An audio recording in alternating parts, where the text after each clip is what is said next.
Jemaat Tuhan, seringkali ada anak-anak Tuhan yang bertanya kepada saya, apakah Tuhan mendengarkan doa saya? Apakah saya layak mendapatkan kebaikan Tuhan?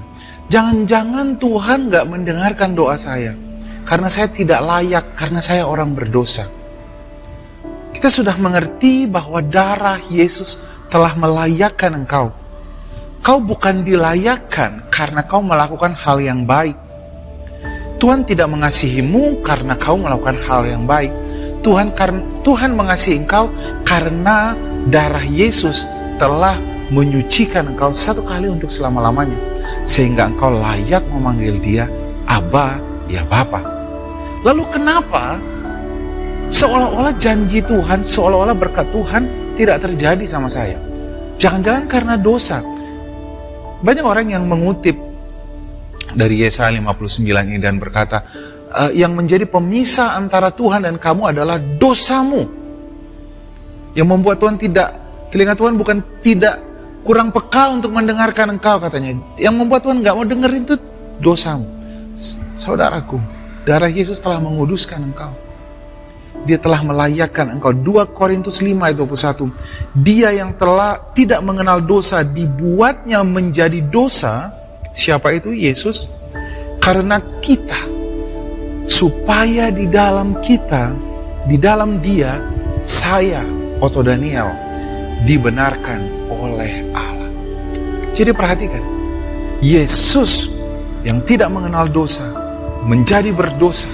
Kenapa dia berdosa? Karena dia menanggung semua dosa manusia.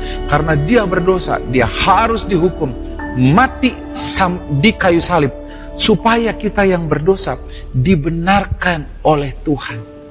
Sebagai orang-orang yang dibenarkan, Roma 8 ayat 31 katakan, jika Allah di pihak kita, siapa yang menjadi lawan kita? Sekarang Tuhan ada di pihak kamu. Karena apa? Kamu telah dibenarkan. Kalau iblis datang dan mengingatkan kamu akan dosa-dosamu dan berkata kamu orang yang tidak layak karena dosa-dosamu, hei, kasih tahu, sudah dibayar Tuhan Yesus lunas di kayu salib. Itu sebabnya dalam Roma 8 ayat 30, mereka yang ditentukannya dari semula, mereka itu juga dipanggilnya. Mereka yang dipanggilnya itu juga dibenarkannya.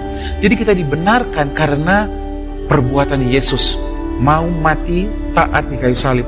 Dan mereka yang dibenarkannya itu dimuliakannya. Kata dimuliakan di situ artinya saudara dan saya layak untuk mendapatkan kebaikan Tuhan.